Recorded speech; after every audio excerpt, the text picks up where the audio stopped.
Welcome to Two Minds One Mission, the podcast where we bridge generations and expertise to help you elevate your health, mindset and well-being across the board.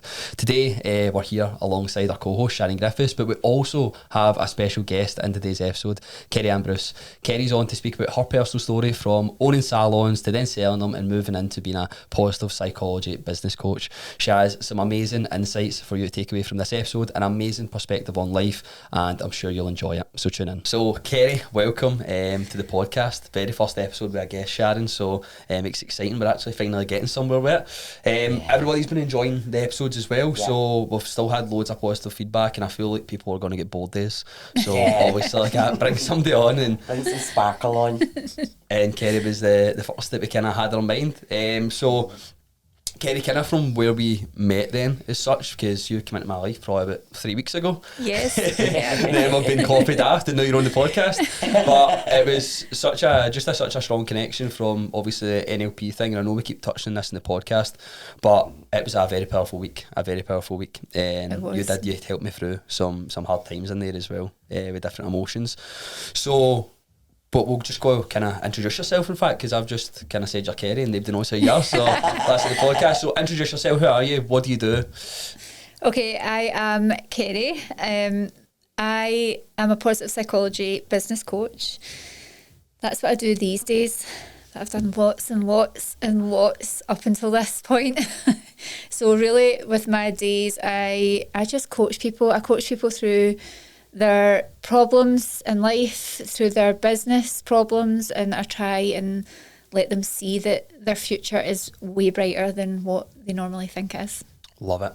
So before getting into the business coaching then, Sharon and I were obviously touching on where you started with the salons. That's something Sharon obviously has experience in there as well. So what sort of question do you have to ask Sharon about where did you actually first begin? Like, where did it start for you? Where did it start for Kerri-Ann? Like, before you even got to the coaching part, like your salons and all that, they were successful.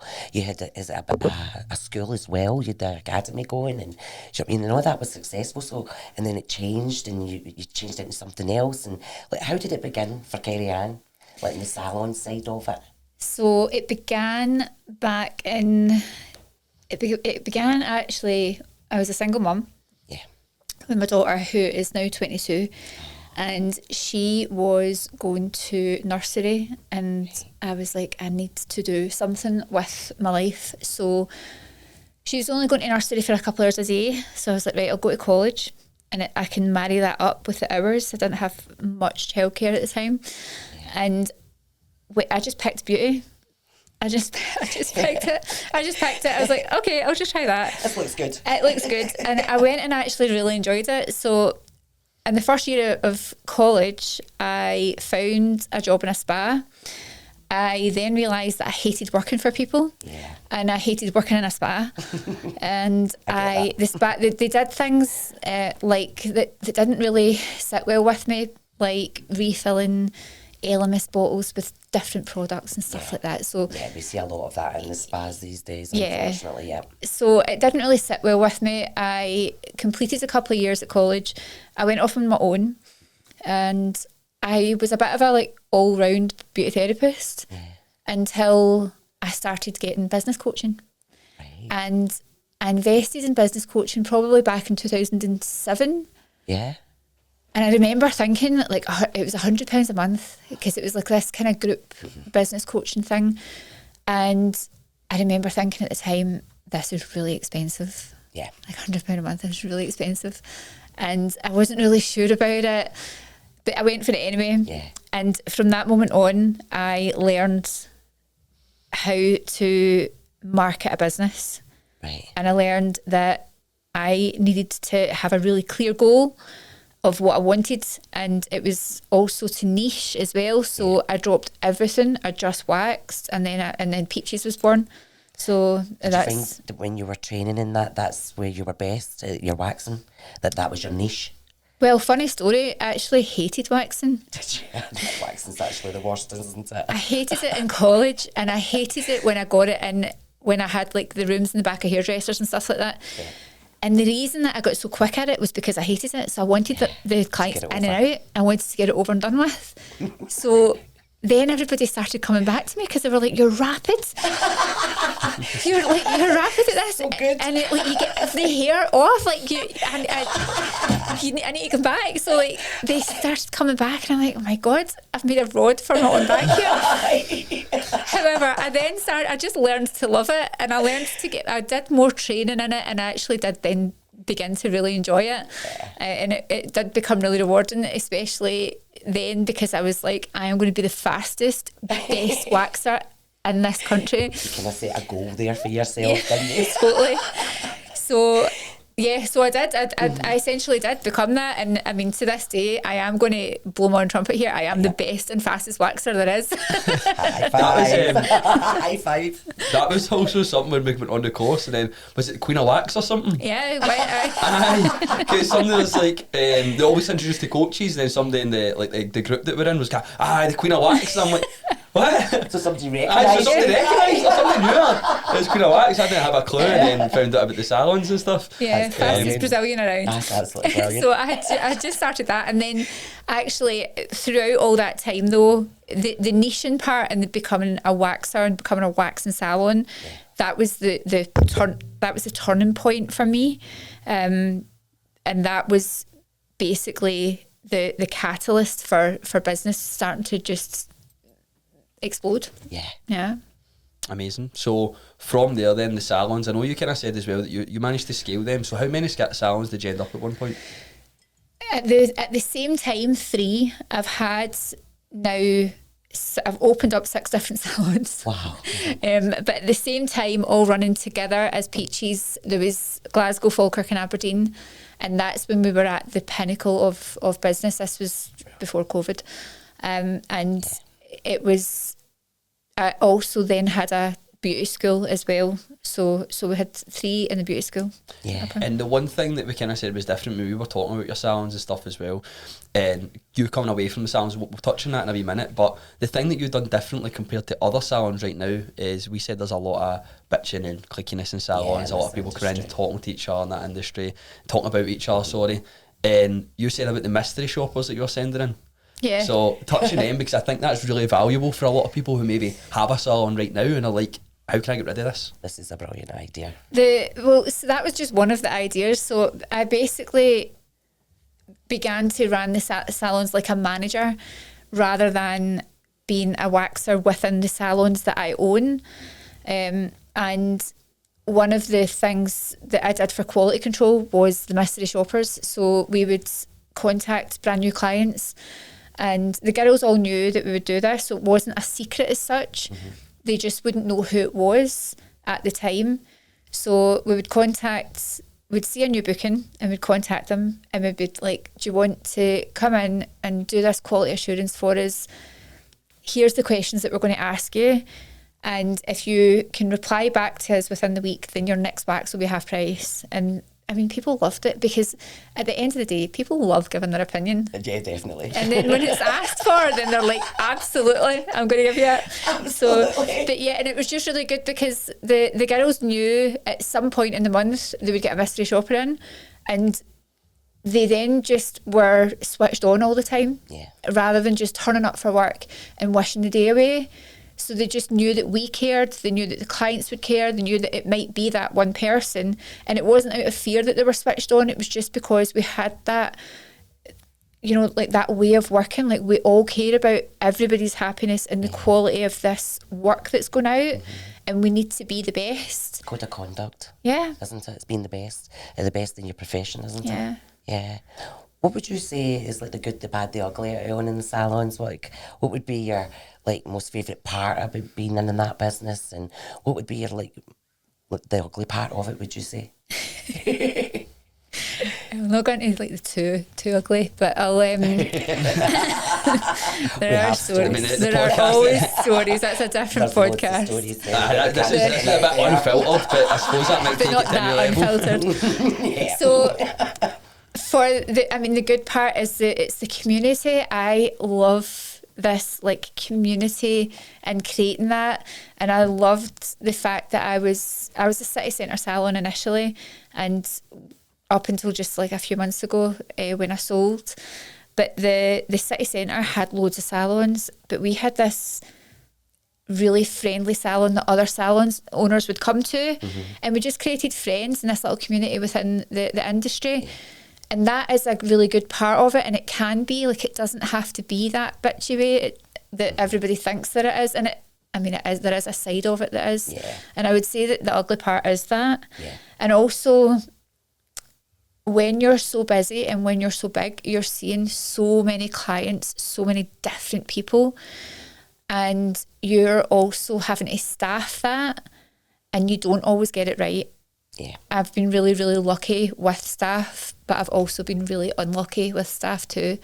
And so, you know, and with clients as well, it's the same. So when you've got that volume of people, different people, constantly, then it's quite a lot to manage. Do you think it was luck with your staff as it grew and as you kind of got that status? Because there was probably people who would come to be a staff member at Peaches knowing that you had a higher standard than where they could get away with maybe something that you could at another salon.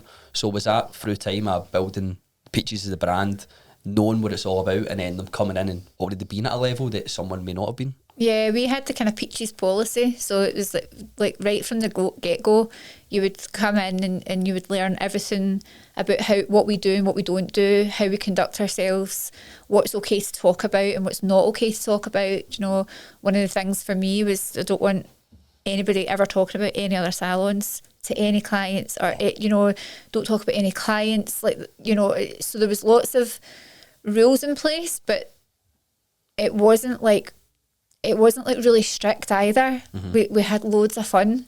So even though it was run like a really professional business, it was still loads of fun, and there was still loads of kind of laid back moments and stuff like that. So something so simple as well, just having a bit of a process in place for someone coming in, because without that they don't actually know what to expect. Do you know what I mean? So they will just go with what they're doing.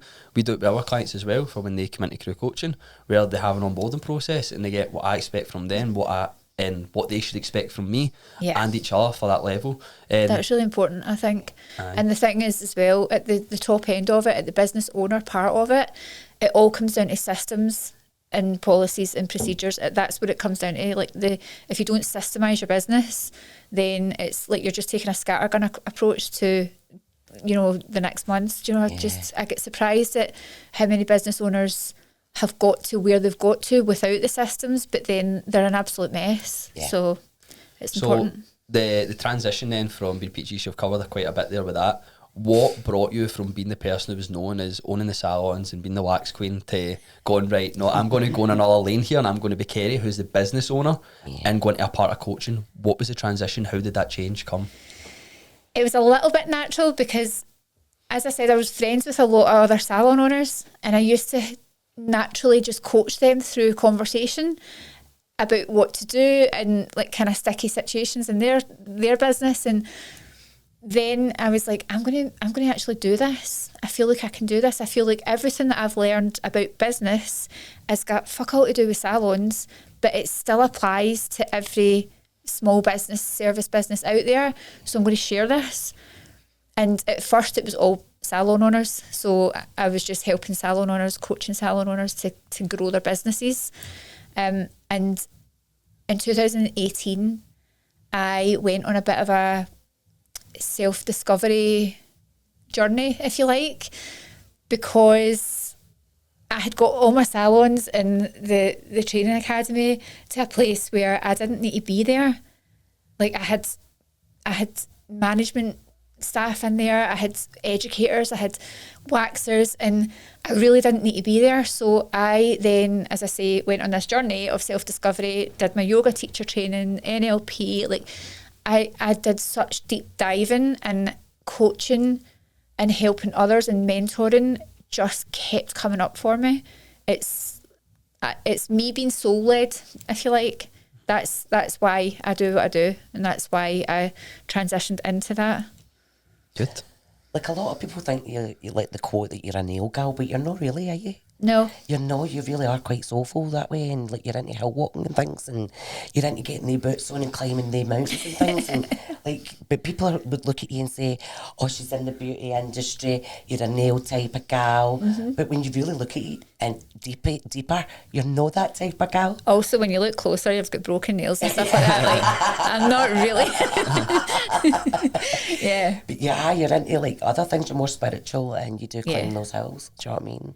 I just believe that this isn't it. And I'm always seeking to discover more. Yeah. And the mountains, like I'm ticking off the Monroes and it is a goal. I'm very goal-led and I do tend to live my life and picking the next goal and going for it. But at the same time, the mountains and stuff, that for me, that is a more spiritual thing. It's feels like home. It just, when I'm up there, time disappears and everything else that has meaning on the ground that doesn't really have meaning in life just dissipates.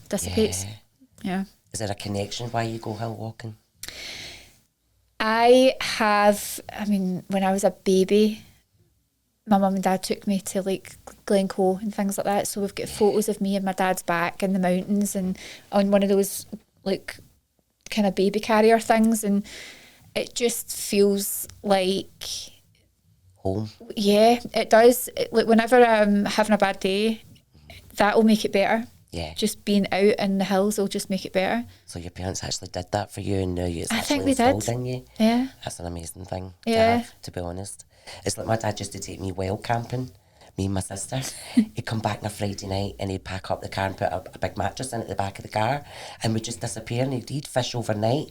In the morning we'd get up and he'd be cooking up the breakfast, do you know what I mean? It was just all part of natural life. And that's something that I found I've carried on in skills in life where I can go and wild camp anywhere.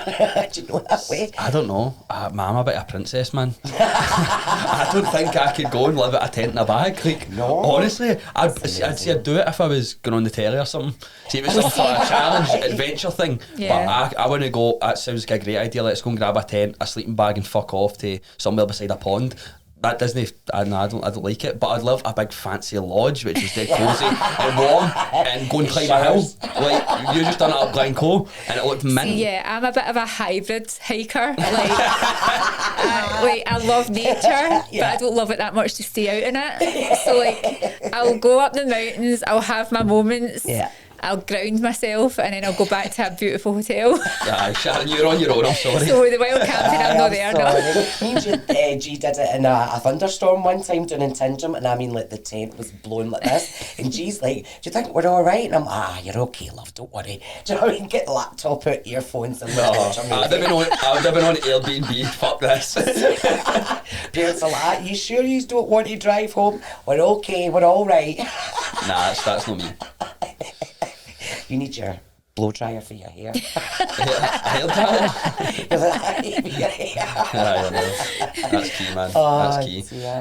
So there's not only the hills though, because Sharon done her research on you. Because I said go through. Stop. When you say to me this is coming on, I've been look and everything I was looking at, I just thought the more I kept going, the more I was like looking at things. Do you know what I mean? Because I'm really impressed. Honestly, I am. And then Thank you. I was like, I seen like the car. Wasn't it? I was going to just go into that there. So I went to mention because she had like I was going to say this to you. She had a big page of notes right on you and picking everything out. Stalker.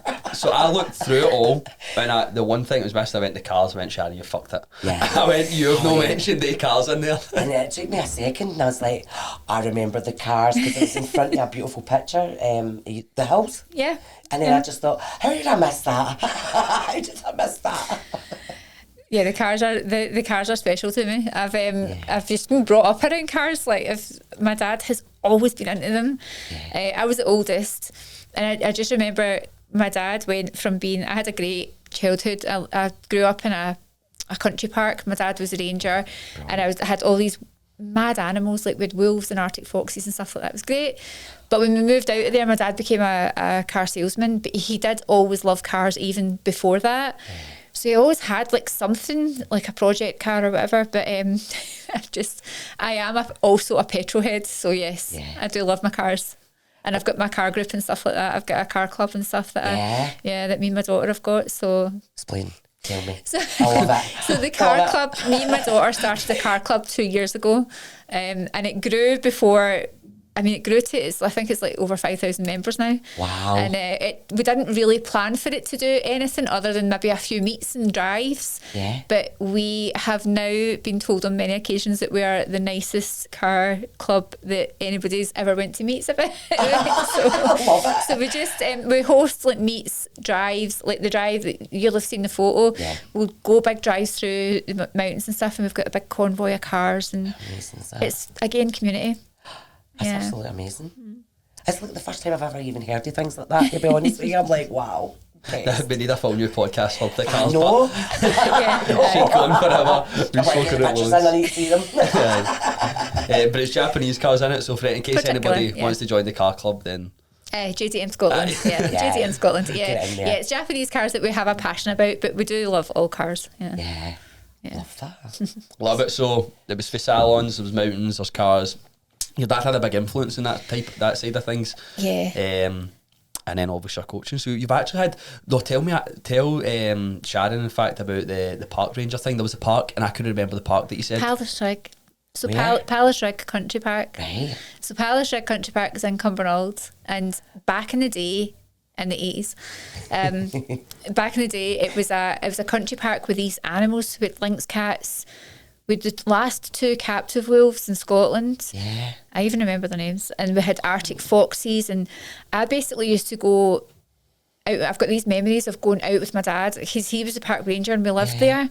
And like feeding like chicks to the foxes, and I know it's a bit gross, but it wasn't at the time, do you know? But it just was such a good upbringing. Like it just was amazing. I had these 2 wee little Shetland ponies that I used to like go and visit every day, just down the back of the house, and just used to sit with the Shetland ponies, and just it was a brilliant childhood. Sorry for any vegans listening in. I know. Chickens get thrown in foxes. I know, but the foxes need to eat them. Apologies to the chickens. No, honestly, we grew up with farm life for a bit. It's because my dad had a cabin down in the middle of a field sort of idea, and it was all country life for a bit, as the farmers and things like that. So like my kids used to go down every morning at 6 o'clock and get picked up with the tractors, and they would be involved with farming life, and that kind of opens your eyes to a lot of things, you know, what goes on, you know, what happens to animals and things. Like you're just like sometimes like I'm going to go vegan. Really? No. No, never. No for me. I like the chicken and It needs to happen. That's how life goes round, do you know what I mean? It's just natural. I couldn't give up meat. I've actually had that conversation with a client whose husband's just started giving up meat and stuff. I genuinely, I can't fathom it. I could not imagine putting that in your life. There's enough shit that goes on, right? Never mind restricting yourself on food. I know. And confusing that anymore. That's just another stress on me. It's tofu for me. I'm like, no, I couldn't. I could not replace meat with tofu. Is it tofu? I don't know. There's loads of stuff, corn and all that. No, I've had corn. Yes, my family and Nyla White are vegetarian, and I've got to admit some of the corn stuff is actually not too bad, but no, it's not like the real stuff. Nah, I'm not too involved with that stuff. So we've kind of touched on cars, touching mountains, touching your coaching. What has been like the biggest standout for you, like with the biggest realisation you've had through all of that, through that full journey? Is there any standout moments in your life? For me, it always works out best when I follow my heart in business and life. It just always comes back to that, and I feel like there's been such tough times throughout all of those years of me having the salons and coaching, and obviously COVID with everybody, they'd have felt it too, but I would just say that it would be to follow your heart. It's if you're feeling really sticky with things and you feel like loads of resistance coming up, then something's not quite right. Mm-hmm. You have a great perspective on universe as well. So like everything that's kind of happened, you'd send over like a voice note and you'd be like, well, the universe meant for this to happen. So touch on that as well, how you kind of made that mindset shift, or has that always been there? I'm like the queen of reframing things. See if something shitty happens, I'm like, okay, what good can come of this? And like big things have happened recently as well, and it's been harder actually to do that kind of reframing, but it still happens. Mm-hmm. You can still do it, you can, but with the universe, I just believe that there is this thing that's guiding us, that it's too big for us to even fathom, and I suppose it's very like people believing in God or believing in whatever it is that they believe in. It is just a belief system at the end of the day. And whenever things are out with my control, that's when I'm like, okay, that's the universe and I can only control what I can control. And it just comes back to that. I like that. I'm not one for like God or religion, but I like to just take what I want to believe. And I think that makes me feel good. Like, I'd probably love if I was religious, because the people who are religious, like, it's life changing for some because they believe someone's carrying them through life. For me, I don't believe in it. I don't know. But I like to, if there's something I like the sound of, I like to make myself believe that. So it's that I'm an atheist, but the things like that, some spiritual stuff, some of it I'm kind of like, nah, it's bullshit. And there's some people I spoke to, and they'll be listening to this podcast as well, they're trying to get me down that spiritual route, but there's stuff that I just don't go near. I'm like, but I like science, so I'm probably more science-backed stuff. But I like to also believe that there is something else, because it just gives you that bit of comfort you need sometimes to go, this was meant to happen. Science is definitely getting closer to proving things that, and I just think as well, when you have some kind of faith in something, it doesn't have to be a god, it doesn't have to be higher energy, it just has to be something that you have faith in, that, and that then leads to hope. If you've got faith and you've got hope and you can carry that through life, then you will be okay. 100, definitely. I think you've got to believe in something to get you to where you need to go. Really, you do. You've got to have that focus that, you know, you don't have control over anything that's going on ahead of you. It's like no clarification that things are definitely going to happen. So you've just got to kind of let it go, let it flow, see where it lands. And if you trust the process, it always works out okay. That's what I believe. I think you also, when something crazy happens in your life as well, though, you do kind of blow out. Like for example, this morning, the studio that we're in just now, it was meant to, there was electricity issues, we weren't meant to be here, we're going to have to reschedule, and I messaged both of you, I was like, fuck's sake man, it says, like, what are we going to do, like, we need to take this episode out, I've not got time for the next 2 weeks. We're so busy the next 2 weeks, what are we going to do? And I'm like, and then they managed to get us in, and it was like nothing, it was fine. So then my reflection on that for you would be, was it useful blown up, and was it useful reacting like that? Because regardless of the reaction, it happened in the way that it was going to happen anyway. So that there's that awareness around reactions as well. Absolutely, 100%. Love this, Carol. See, the thing is, like, I also find it easier to coach someone than to do the thing that you do yourself. So, for example, see the way you said the reframing, I love it. I love when you reframe stuff to me. But the way in which you speak to me sometimes is sometimes something I'd say to a client, and I go, fuck's sake, Derek, like, listen to yourself. And I don't listen to myself with some of that stuff, and it's like, bro, that was meant to happen. You weren't meant to be at this place at this time. This was meant to be the situation. Like, for example, we were 10-15 minutes late. For all I know, if we were on time, we could have been, like, something could have happened in the way, do you know what I mean? That's obviously thrown us off course. So we were meant to be here at that time, we were meant to be late today.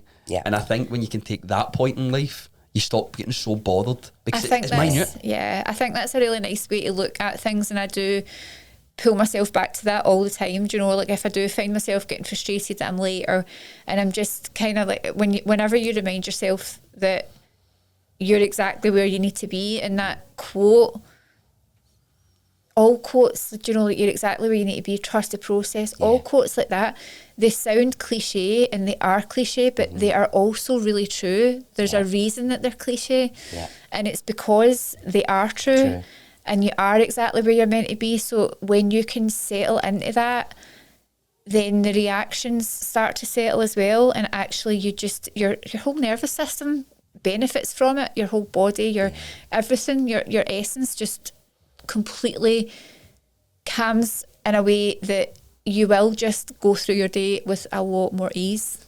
You start to respond less to things that happen, and you start to smile a little bit, because you kind of like trust as I say that as cliche, but you do trust the process because it does happen. Do you know what I mean? You're like, just relax about it and how you respond, because I've learned over the years, if anything, your response is key.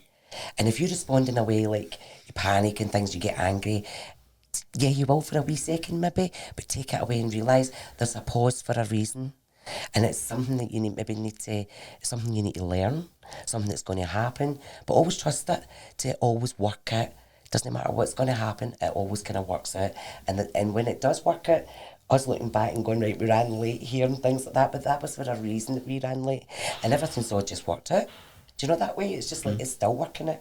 Like, that seems like, see things like that as well, when it happens to you, seems like the worst thing in the world. Oh, yeah. And then you take a moment and you go, fucking hell, like, why did you bother so much? And I think for a lot of people watching as well, things like this, you've probably, before you sat down and watched this podcast, for a lot of people, they've probably, like, I don't know, stubbed their toe or something, and they're like, fuck's sake, my life's fucked. Do you know what I mean? And it's like, now my toe's bleeding, and that weight's grating, and it's like, calm down, man, like, put a plaster on it. Do you know what I mean? Right. You're going to be fine. Like, just sit down and press play on this podcast again.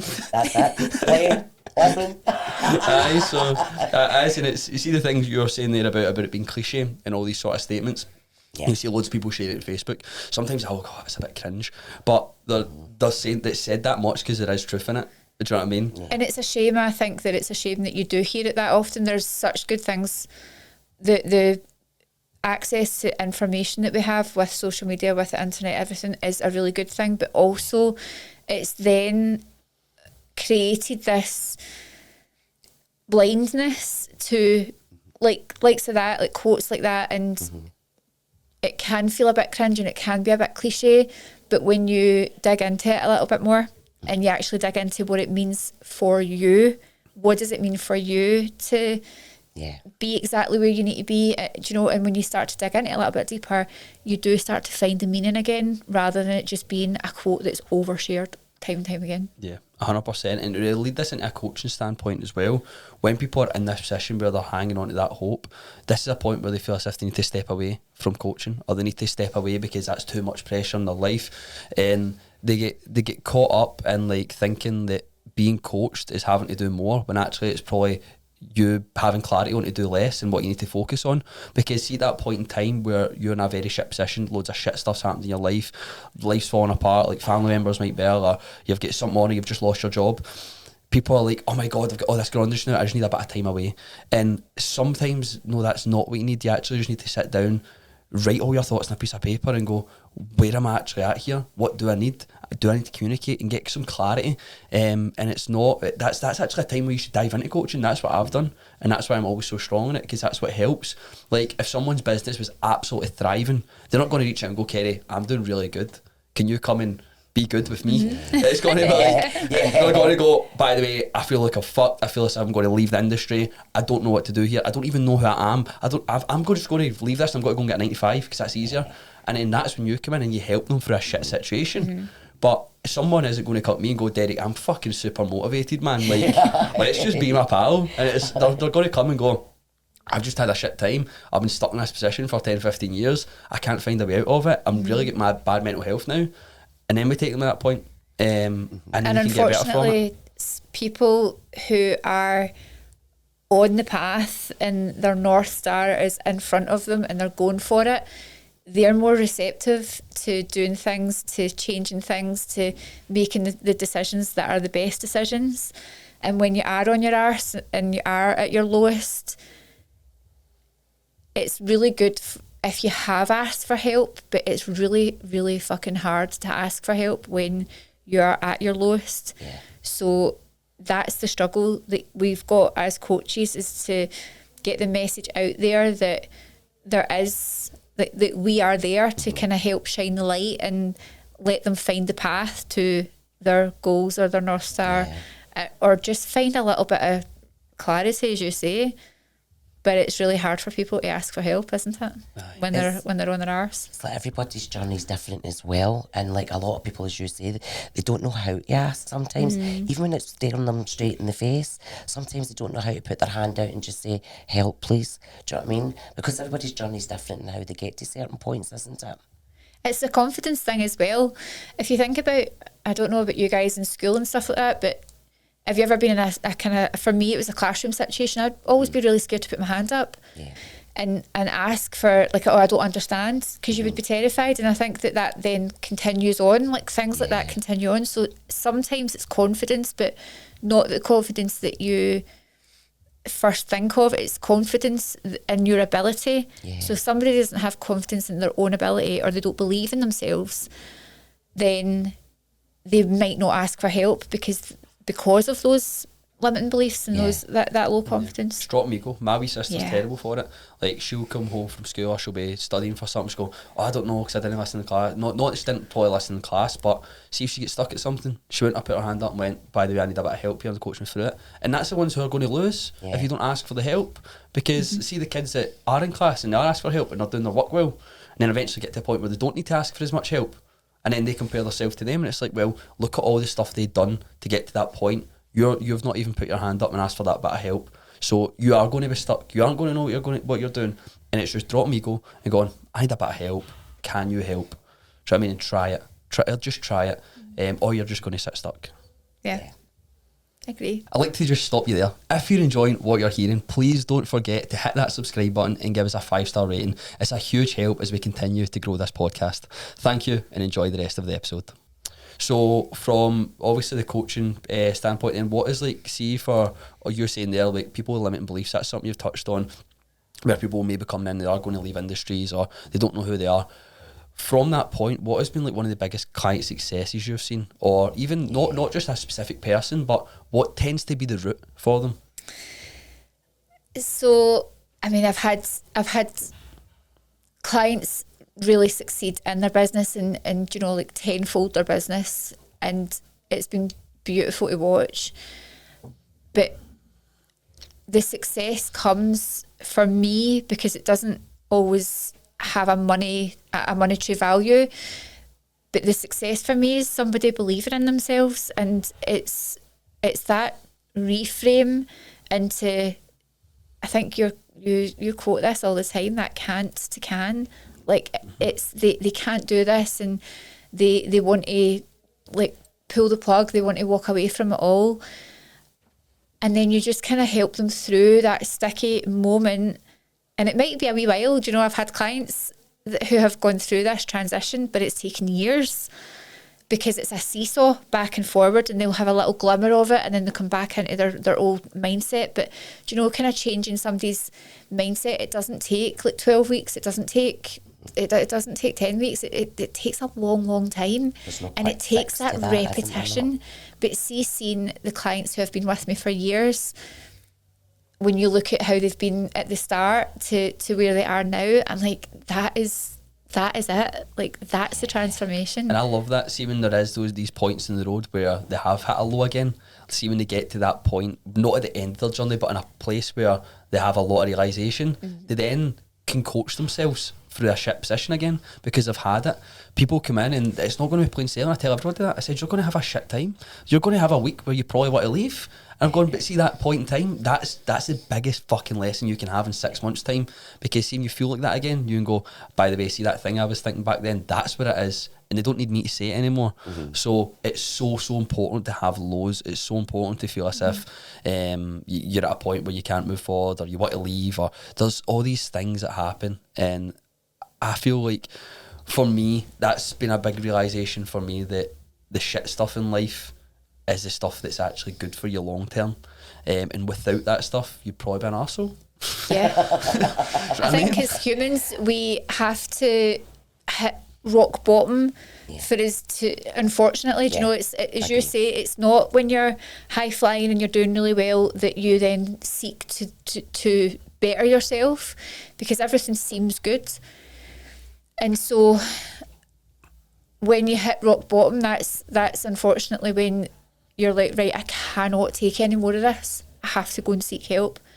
And that's why I think that it takes so long with some people, because you can't just jump from, like, for example, grief. You can't go from grief to joy. You can't do that. You can have tiny little moments of joy, but the griefs, you're sitting in that, and you're in there, so you can only gradually step up the kind of emotional scale, if you like, and do that in a way that is kind to yourself and or your clients. If you're coaching clients through it, it's like do you know, if you were getting coached for fitness, you can't be fit in 4 weeks. You can be fitter, So you can be happier and you can be, you know, like a little bit better than you were 4 weeks ago, but you cannot be the thing that you're going for in such a short time. So I suppose it's letting people know that there is no quick fix, even to things like mindset and stuff. Fitness for you was one as well that we kind of touched on, and you were doing bodybuilding and you get stuck in that bodybuilder's mindset. You got in great shape, and then you thought the only way to get in great shape again was to continually go through that dieting approach where you seriously restrict yourself. So what was the switch for you, being stuck there, to then also become more lifestyle and more for your sustainability in your life and actually enjoy training again? I went through, there's a much deeper meaning to the bodybuilding.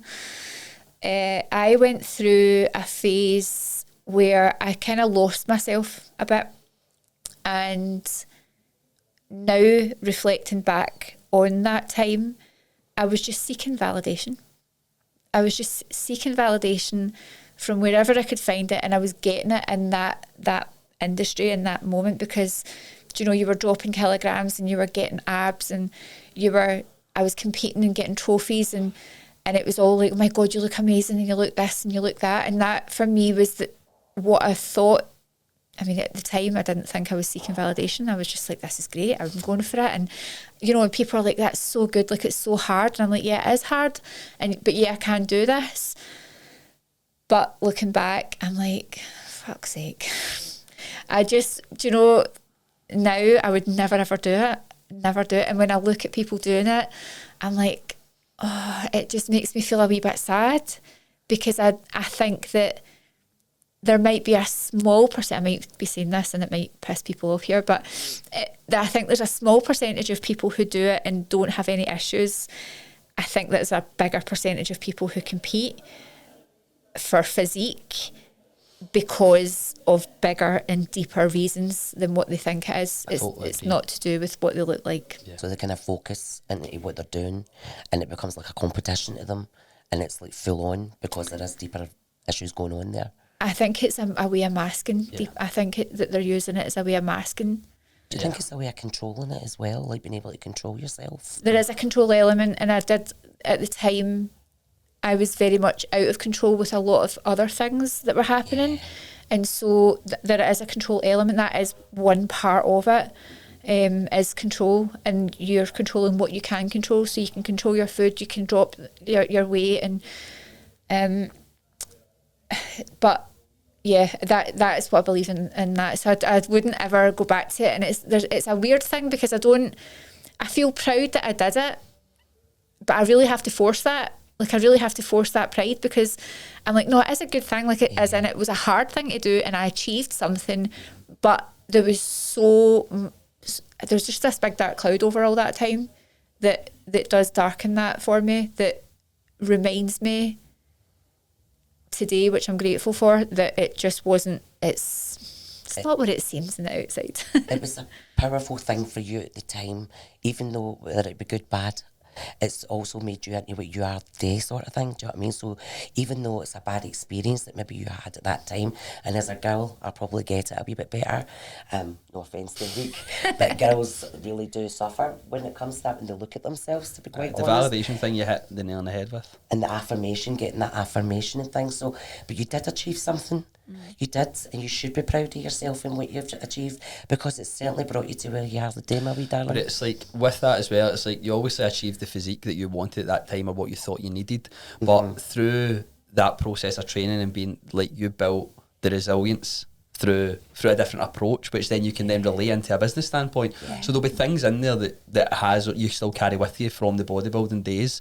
I feel as if, like what you said there with the bigger insecurity thing as well, I feel like there's a lot of guys that struggle with this as well, and I feel they struggle to be vulnerable with it, and they put across this way of being in the gym and getting in shape and getting big to maybe hide some other securities that they do have. Some people will do bodybuilding, they love bodybuilding, they see it as a sport, but for others it's as if, like, that guy's done it and that guy's in really good shape and I'm going to go and be better than him, and that's just going to help me cover all these other problems I've got in my life, because I'm the guy that goes to the gym, and that's what they tell themselves.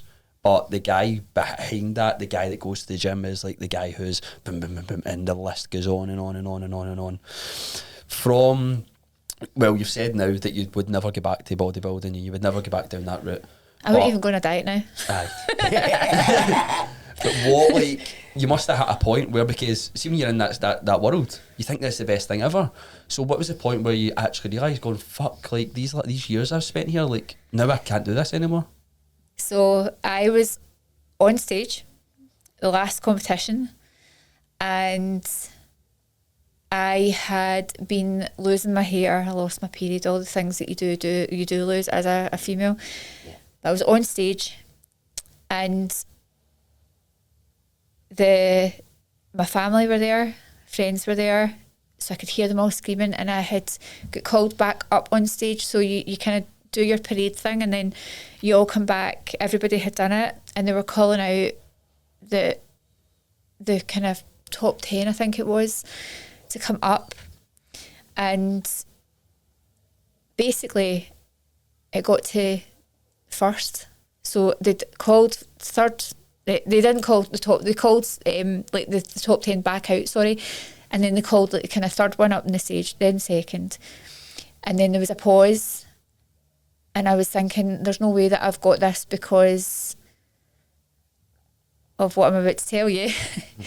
But then they called my name, and I got first, and I thought, I don't fucking deserve this, because only 4 days before the competition, I had sat in my bedroom and I had ate a ridiculous amount of chocolate. I binged, basically. I was so hungry, and I was so out of control in that moment that I had this massive binge.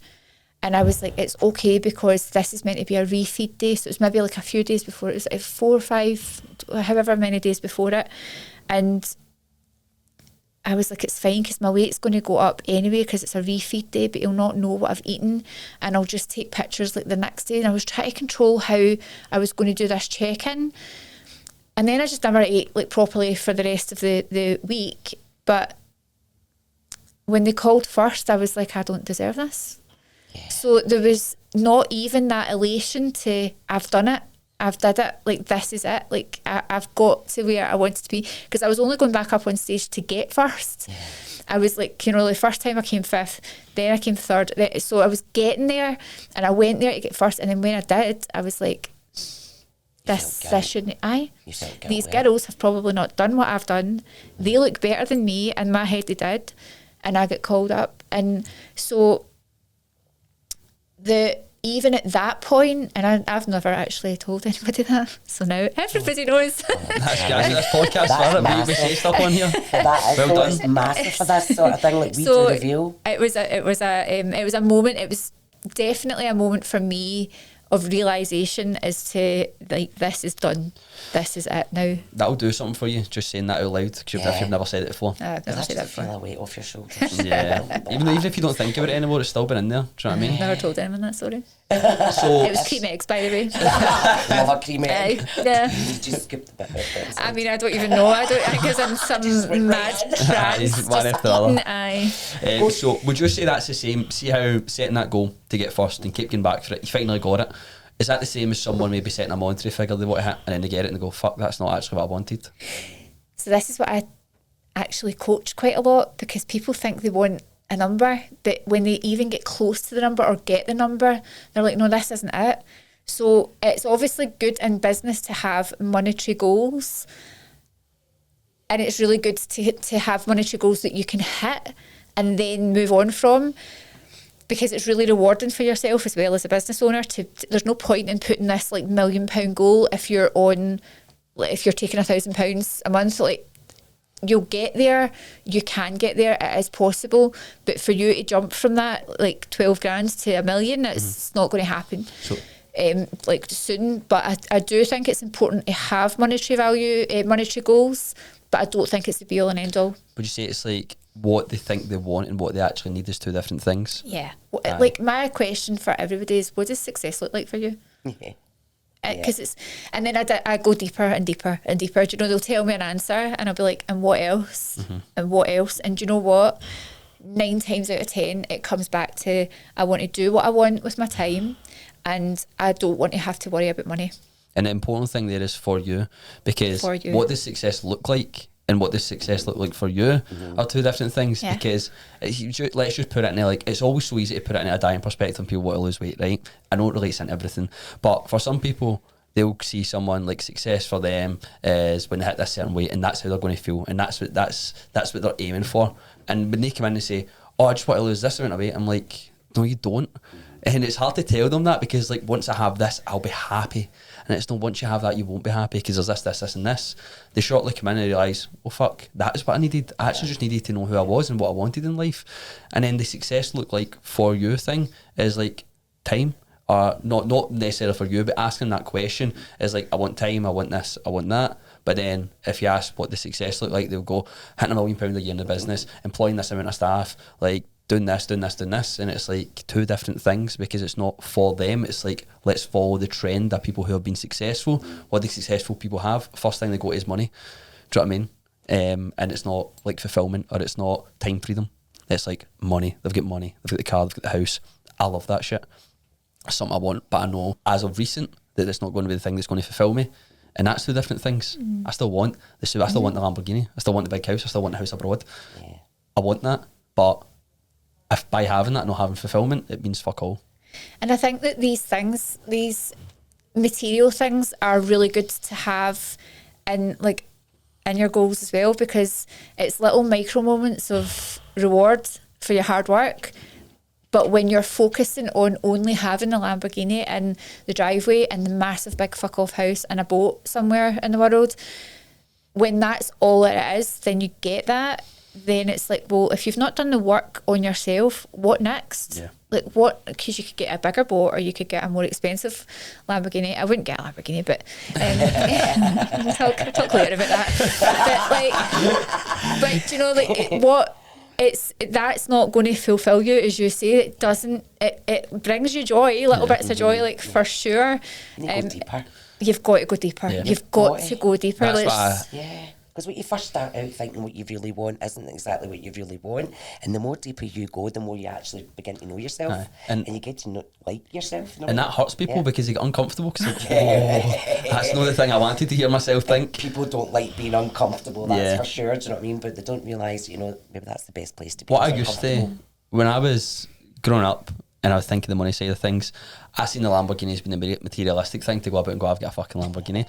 But Same. now I got to the point now where I'm like, the Lamborghini I've used as a challenge, because I know for me to get that, I need to have this, and this. So then that comes as like a gift of success, to go, look at the fucking work you've put in to get that. It's not, look at the money you've made to buy that. Do you know what I mean? It's like, you can then It's get fun that comes alongside it. And it feels like success, not because you've got the thing that's of monetary value, but because you've done that fucking hard work that merits that. See, like, you went to the stage with the lift and the muscles and things. What was it called?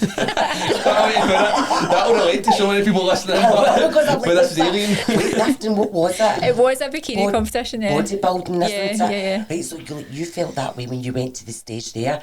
But I also seen in your Instagram that you were at XL London and things like that, and on the stage. And I just thought... Not in a bikini. But not in a bikini, no. But you looked so happy when you were there. Do you know what I mean? So like, that's two different experiences that you had. Like, how did it feel getting on the stage with XL London and all that? Oh, I've been doing this. I actually was scrolling back on my photos for something, and I realised that I've been doing this since 2016. And I've had so many shit stage talks that I have just been so nervous and like just underprepared.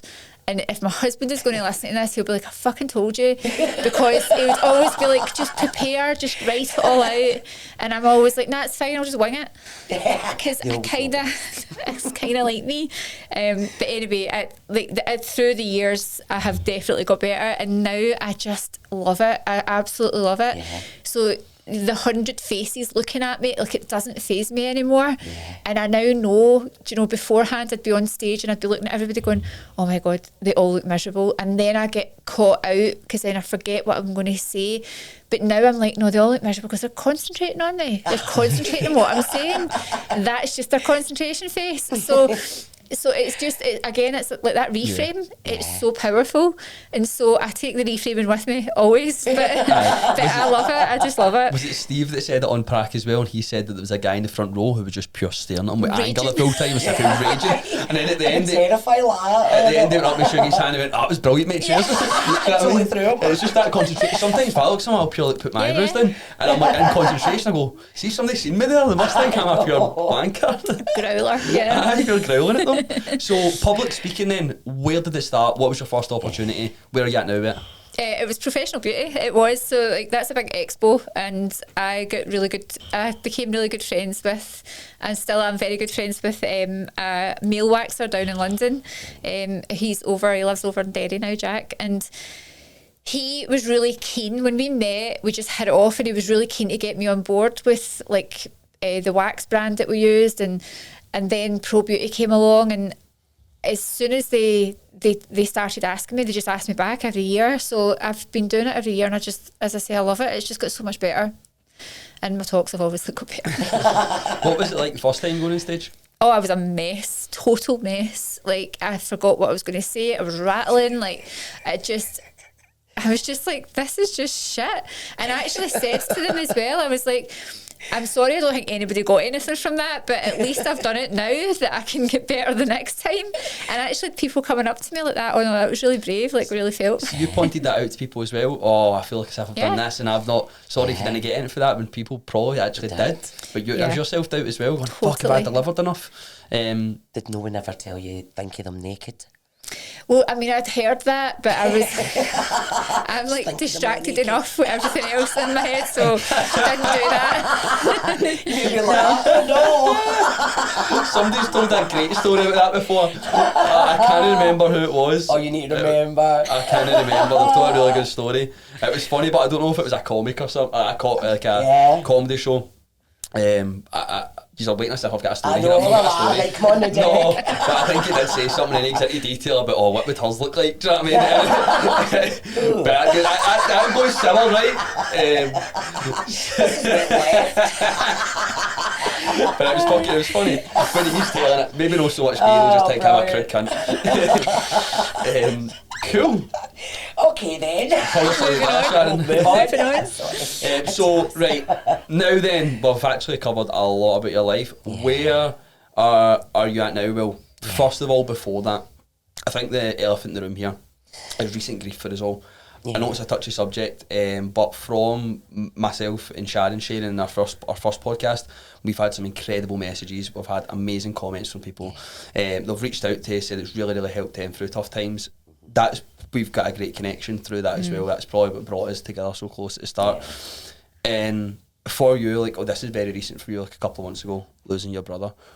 What has been, for all the stuff you've achieved and everything you've done in your life and where you're at now, even come on here and speak about the bravery, what's been the key through this? Where have you been at, and what's maybe something that someone can take away from this? So I lost my brother on the 1st of September, and it was tragic because he was only 34. He was my baby brother, and he was in a crash. He was in a car crash, and they couldn't save him. So he was just such a good person. Just such a good person. He's got his kids and his wife, and just he had so much love to give and to get, and so it's been a massive journey for us all, for the family. It's been huge to go through, and I've actually never experienced grief before like this. I've lost my granny. She was in her 90s and she had a good life, and there's parts of me that sometimes feels bad about being like, because I wasn't okay with losing my granny. It was sad, but she had lived a good life and she was ready. She was just like, right, I'm good. And so when it comes to Johnny, it was just like the carpet was pulled from under us. And do you know what? I was thinking about this, like, what have I taken? How has it changed me? Because we were always kind of saying this, like, through, he was in hospital for 2 weeks on life support, and through the 2 weeks, and even just after he passed away, we were like, we're never going to be the same again. And my family are really close, and it's been a bit of a saving grace, because we haven't argued, we haven't blown up, exploded out. Like we've came together and we've been pretty solid. I mean, albeit we'll have a bitch and a moan sometimes about each other, but that's what it does. So families are for. But we've been really solid through this and really supportive for each other. And you know, my biggest taken from this, for me, like a reflection on how it's changed me or how it's been for me, is that I'm just so grateful for the work on myself that I have done, because I honestly don't know how I'd have got through the last 2.5 months if it wasn't for having the tools that I have, and for the time that I have spent on me, on focusing on me, on developing myself, and just being a much more aware person. Yeah. It's made me really grateful, because I do feel like, I mean, I've lost it like so many times. Like grief is really, really, it's something that, you know, you can control your mood. I do believe you can control your mood, but see, with grief, like it just totally jumps up in your face and knocks fuck out you sometimes. And you can be having like a really good day. Absolutely. And then you're just like totally like the air is like blown at you. Yeah. So it's been a massive learning curve for me as well, because there's been so many of my friends that have gone through grief that I've felt bad for at the time, and I felt sorry for, and I've wanted to give them my love, but fucking hell, I never realised that they would felt like this. I feel like that's the thing that you said as well, and we spoke about that, the guilt thing. Yeah. Is that something that as soon as you said it to me, I sent you like a big voice note about guilt, because I felt that. And the most frustrating, you can't really say a frustrating thing about grief, right? But the thing that gets to me is when you're having a really fucking good day and it hits you like a ton of bricks. And that's when you feel that guilt. And I see the thing with the grand as well, like that'll probably make you feel a bit shit, but I totally get it. It's a completely different type of grief, 100%. It's not so much, sometimes people say like funerals like celebration of life. No. For someone who's 90, yes. For someone who's 34, it's not. It's misery. And like when it does hit you hard, when you're having a good day and then you feel that guilt and you're like, why should I be here? And you question yourself, all these things. That's probably the toughest part of it. And I know that that's a lot to do with the, do you know, like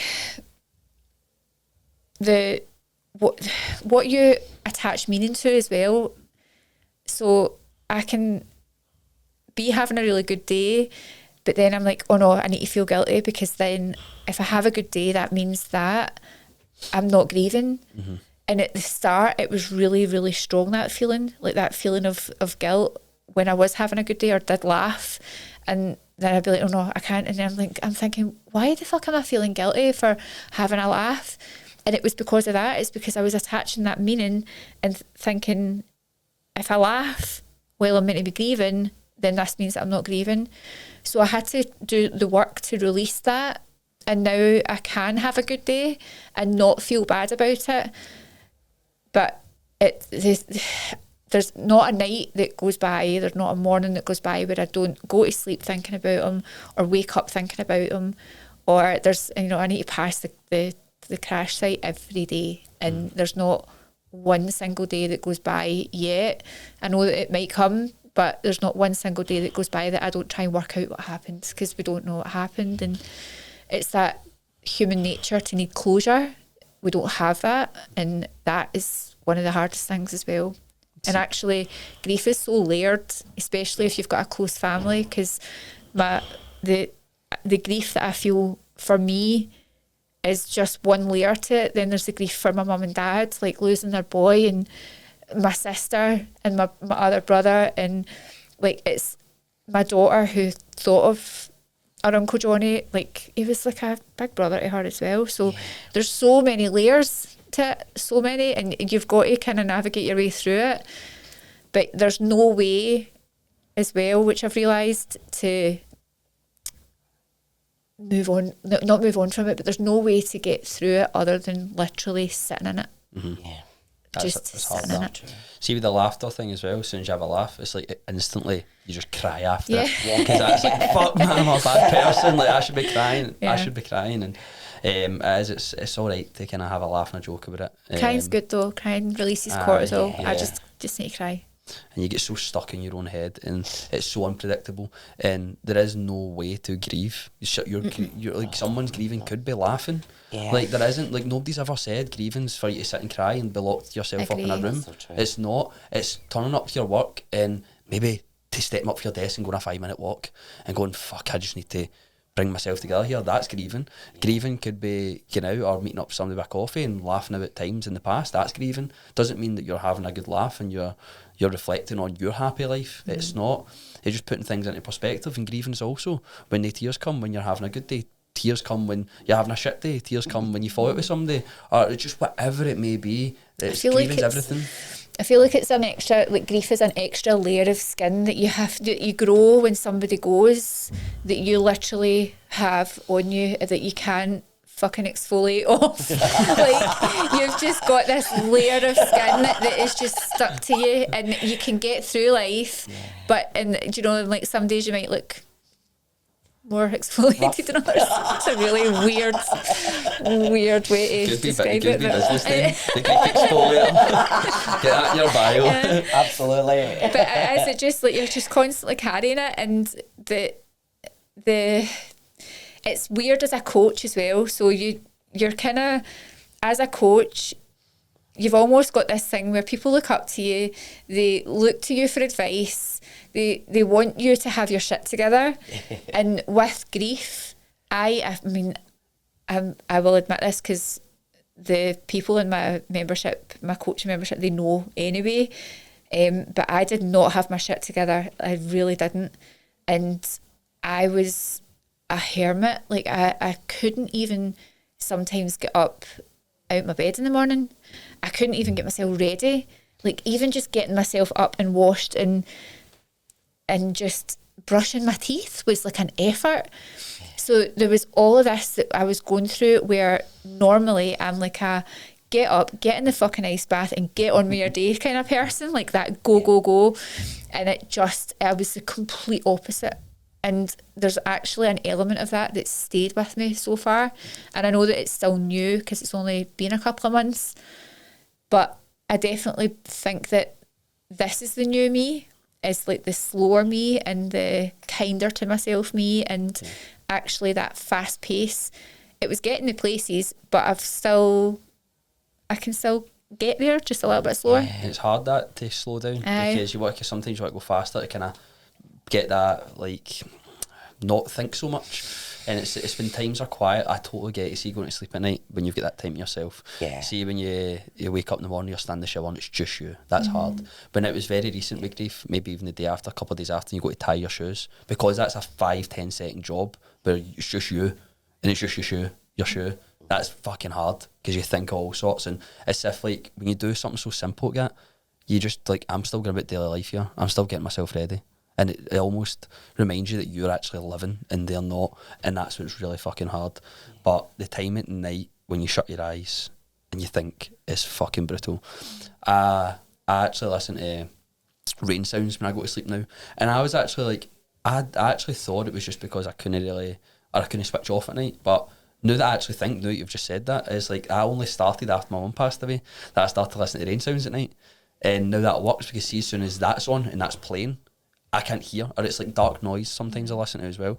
I can't hear my brain think because I can hear this, and it stops me from thinking at night, which works wonders to switch off, because other than that, when the place is silent and it's just...